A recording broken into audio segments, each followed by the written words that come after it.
She said "I do" to a stranger wearing her husband's face. Zara married Kang Min-ho 3 days after meeting him, sold on a contract and a cold, beautiful lie. What she doesn't know is that he chose her on purpose, that every soft word hides a war he's fighting to keep her alive, and that the wedding night that was supposed to be fake is about to become the most dangerous truth of her life. The gunshot came before the vows ended, and Zara felt Kang Min-ho's hand close around her so hard it should have hurt, except all she could feel was the way his whole body turned into a wall between her and the door. 3 days ago he was a stranger buying her silence. Tonight he was the only reason she was still breathing. Welcome to Afro-Korean Love Diaries. Please like, share and subscribe. 7 days earlier Zara Bennett had never heard the name Kang Min-ho. She was standing in a cramped law office in downtown Seoul, sweating through a blazer that didn't fit right anymore, listening to a man in a grey suit explain, very calmly, that her father owed $140,000 to people who did not accept late payments. Her father sat beside her, hands shaking around a paper cup of coffee he wasn't drinking. He had come to Korea 8 years ago chasing a business deal that had rotted from the inside, and now the rot had a price tag, and the price tag had her name attached to it, because apparently, according to a clause he'd signed half-drunk on hope, his daughter's marriage was collateral. Zara had grown up watching her father lose things. His restaurant, his marriage, his pride, piece by piece in rooms exactly like this one. She had never expected to be the thing he lost last. "There is one way to settle this immediately," the lawyer said, sliding a folder across the table like it was nothing, like it wasn't about to detonate her whole life. "A marriage contract, 6 months, full debt cleared, no physical obligations beyond appearance." Zara laughed before she could stop herself. A marriage contract? To who? The office door opened, and that was the first time she saw him. Kang Min-ho did not walk into a room so much as the room rearranged itself around him. Tall, dark-suited, unreadable, with the kind of stillness that made other people's movements look nervous by comparison. He was 34, and rumor said he'd inherited an empire built on shipping ports and shadows in equal measure, an empire that made grown men lower their eyes when he passed. He looked at Zara exactly once, a slow, assessing sweep that made her want to fold her arms over her curves, and also made something low in her stomach go tight and warm despite everything. 6 months, he said like he was discussing cargo. You get your father's debt erased, I get a wife on paper for a business matter I don't intend to explain, after that you're free and so is he. If I say no, his eyes didn't change. Then I walk out and tomorrow other people come to collect, they won't offer paperwork. Zara looked at her father's shaking hands, she looked at the folder. She looked one last time at the cold, beautiful stranger who had just bought her future like it was a line item. Fine, she said, 6 months. She didn't know yet that he'd chosen her specifically, out of a file of a dozen women his lawyers had vetted, because 3 weeks earlier he'd watched her on a security camera outside that same office, giving her last few won to a street vendor who'd shortchanged a customer without realizing it, refusing to let a stranger get cheated even though she had nothing to spare herself. She didn't know that Kang Min-ho, who trusted no one, had looked at 12 seconds of grainy footage and thought quietly her. The next day the papers were signed in a private room with no guests, no flowers, no music, just a notary and 2 witnesses who worked for him. Zara wore a plain cream dress she'd bought for a cousin's graduation years ago. Min-ho wore black, like he was attending a funeral instead of a wedding, and maybe in his own way he was. When it came time for the ring his hands were steady, hers were not. Relax, he murmured, low enough that only she could hear. It's a formality. Easy for you to say, you're not the one whose whole life just became a line in your ledger. Something flickered behind his eyes there and gone so fast she almost missed it. You're not a line in a ledger, Zara. It was the first time he'd used her name. It landed somewhere she wasn't ready for. By the end of the week, she had moved into his penthouse on the 38th floor, a place of glass and steel and silence, the kind of silence that felt less like peace and more like something being held very carefully in place. Her room was beside his, connected by a door neither of them opened. His staff called her Mrs. Kang with a formality that made her want to laugh or cry, she couldn't decide which. The following morning she found him in the kitchen at 6 a.m, already dressed, already working, a laptop open beside a cup of coffee he hadn't touched. You don't sleep, she said, more observation than question. Sleep enough, that's not an answer. He looked up at her then, really looked, the way he had in that office, except this time there was no folder between them, just her in an oversized sweater with her hair still messy from sleep, and something in his jaw tightened like he was fighting an urge he didn't have a name for yet. Something, he said instead, sliding a plate toward her that she was fairly sure hadn't been there 30 seconds ago. You didn't eat dinner. How would you know that? I know things, he said, and went back to his laptop, and didn't explain that he'd asked his housekeeper twice, quietly, whether Mrs. Kang had touched her food. A few days later, the first crack in the arrangement showed itself at a business dinner she hadn't wanted to attend and he hadn't wanted to bring her to. Except appearances required a wife who smiled at the right moments. One of his associates, a smug, wine-flushed man named Director O, cornered her near the bar while Min-ho was pulled into a conversation across the room. Prettier than the last one, O said, eyes dragging over her in a way that made her skin crawl. Kang usually goes for something thinner, sharper, you're different. His hand landed on her waist like he had any right to it at all. Remove your hand, Zara said, low and even, or I will remove it for you. Feisty, I like that. She didn't see Min-ho cross the room. 1 second O's hand was on her waist, the next Min-ho's hand was around O's wrist, and the temperature in that corner of the room dropped 10 degrees. Touching what's mine, Min-ho said, quiet, almost gentle, which was somehow worse than shouting. Min-ho, I didn't realize. You know exactly whose wife she is. His grip tightened until O's face went pale. Touch her again and I won't be this calm about it. He let go. O stumbled back, muttering an apology, and disappeared into the crowd like smoke. Min-ho turned to Zara, and for one unguarded second the ice in his eyes softened into something that looked almost like fear. He hurt you? No, I had it handled. I know you did. A pause, his jaw working. I still couldn't watch it. That night, back at the penthouse, neither of them mentioned the moment again. But Zara lay awake listening to the faint sound of him packing in the room next to hers, and wondered what exactly she had married. That evening became a pattern that repeated itself in small, unspoken ways.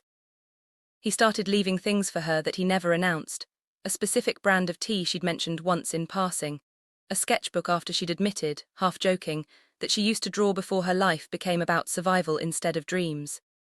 He started appearing in rooms she was in without an obvious reason, standing near enough that she could feel the heat of him, never quite close enough to explain. You keep showing up, she told him one evening 2 weeks in when she found him on the balcony where she'd gone to escape the suffocating quiet of the penthouse. It's my balcony. You know what I mean. He was quiet for a long moment, looking out at the city instead of at her, which she was starting to learn was what he did when the truth cost him something. I don't like not knowing where you are, he admitted finally. It's inconvenient. Inconvenient, she repeated, unable to stop the small, disbelieving laugh. Is that what we're calling it? He looked at her then, and the mask cracked just enough for her to see the man underneath it, tired, guarded, and terrified of something he wasn't ready to name. What would you call it? She didn't have an answer. Neither did he, but neither of them moved away, and the space between them on that balcony got smaller without either of them deciding it should. By the 3rd week, Zara had learned things about Kang Min-ho that his empire's rivals would have paid fortunes to know. That he hummed under his breath when he thought no one could hear, some old trot song his mother used to play.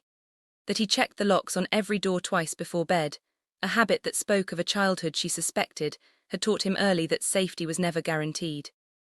That underneath the tailored suits and the terrifying reputation was a man who flinched, almost imperceptibly, whenever anyone raised their voice too fast near him. She hadn't meant to notice any of it. She definitely hadn't meant to care. The catalyst came on a rain-soaked Thursday, 3.5 weeks into their 6-month arrangement, when Zara came home to find Min-ho standing in the living room with a face carved out of stone, a phone in his hand and blood, not his, staining the cuff of his white shirt. What happened? She asked, dropping her bag. Nothing that concerns you. Ho, she crossed the room before she could think better of it, reaching for his hand, turning his wrist to look at the blood. This concerns me. Of my men was hurt tonight. A rival family tested a shipment, it's handled. His voice was flat, controlled, the voice he used when he was holding something back with both hands. Handled how? Zara, her name again low and warning. Don't ask questions you don't want answered. I'm your wife, she said, and the word came out fiercer than she expected, fierce enough to surprise them both. Even if it's fake, even if it's temporary. I'm still the one standing in this apartment with you right now, and I would like to know if my husband is in danger. Something in him seemed to give way all at once, the careful architecture he'd built around himself cracking down the middle. Every day, he said quietly. I'm in danger every day, it's the only life I know how to live. Then let me help you carry it. You don't understand what you're offering. Then explain it to me instead of deciding for me. He looked at her for a long moment, rain still dripping from his hair onto his collar, blood still drying on his cuff, and something about the rawness of that moment, the fear underneath his fury, undid something in both of them at once. I told myself I wouldn't do this, he said, voice rough. I told myself 6 months, no feelings, contained. And then you looked at a stranger on a security camera and gave away food you needed, and I thought I have to know her. And then I did, and now I can't stop. His hand came up to cup her jaw, careful, like she might break, like he wasn't sure he had the right. Tell me to stop, Zara. Tell me this is only paperwork and I'll believe you and I'll never bring it up again. She didn't tell him to stop. She rose onto her toes instead, closing the last of the distance between them. And when his mouth finally met hers, it wasn't gentle so much as it was inevitable. Weeks of pretending collapsing into a single point of contact that neither of them had the strength left to resist. His hand slid into her hair, hers fisted in the front of his ruined shirt, and the rest of the world, the debt, the danger, the 6-month clock ticking down somewhere in the back of her mind, went quiet. What happened after that belonged only to them, a slow unraveling of walls neither had meant to build so high, whispered names and unsteady breath, and the particular kind of closeness that comes only after two guarded people finally stop guarding. By morning, the city outside the windows had washed clean from the storm, and something between them had shifted so completely that neither one knew how to look at the other across the breakfast table. That was, of course, when the fear caught up with her. Zara woke before dawn, tangled in sheets that smelled like him, and felt something close to panic claw up her throat. This wasn't supposed to happen. This was supposed to be 6 months of distance, a business transaction with a body count of 0 feelings, and now she'd handed him a piece of herself she wasn't sure she could get back if he decided, in the cold light of morning, that last night had been a mistake. She was gone before he woke, dressed and out the door with nothing but her bag and a note that said simply, "I need some air." She didn't go far, just to a small cafe 3 blocks from the penthouse, but by the time Min-ho woke to an empty bed and a note that felt like an accusation, he was already pulling on his jacket, already calling his driver, already doing the thing he never did for anyone: chasing. He found her at a corner table, coffee untouched, staring out the window like the glass held answers. "You left," he said, sliding into the seat across from her without asking. "I needed to think, about regretting it, about surviving it," she corrected, meeting his eyes finally. "Min-ho, I signed up for 6 months and an exit I didn't sign up for," she gestured helplessly between them. "For this, for wanting to stay, because the 6 months will end and you'll go back to your world. And I'll be the woman who let herself fall for a fake marriage. Then let's make it not fake." She stared at him. "What? Not good at this," he said, low and rough, hands flat on the table like he needed something to anchor them. "I don't know how to say things gently. I've spent my whole life being told feelings are weaknesses other people exploit, but I watched you walk out that door this morning and something in my chest felt like it was being torn out with you." He reached across the table, not quite touching her, waiting. "I don't want 6 months, Zara. I don't want an exit clause. I want you to stay because you want to, not because your father's debt says you have to." Her throat tightened. "You don't know what you're asking for. Your world is dangerous. I saw the blood on your shirt last night." "I know exactly what I'm asking for," he said. "I'm asking you to be brave enough to want something even though it terrifies you. I'm asking because I've never asked anyone for anything in my life, and I'm asking you." She reached across the table and finally let her hand rest in his. "Okay," she whispered. "Okay, it should have been the beginning of something simple. It wasn't." Because 3 streets away, in a black sedan with tinted windows, a woman was watching them through a long lens camera. A woman who had loved Kang Min-ho once and lost him to an empire that valued strategy over sentiment. A woman who was about to make sure that whatever Zara thought she'd just won, she would spend the rest of the story fighting to keep. End of Batch 1. Batch 2 will continue with the rivals' revelation. The wedding announcement turned public, the honeymoon, the kidnapping threat, and the story's resolution.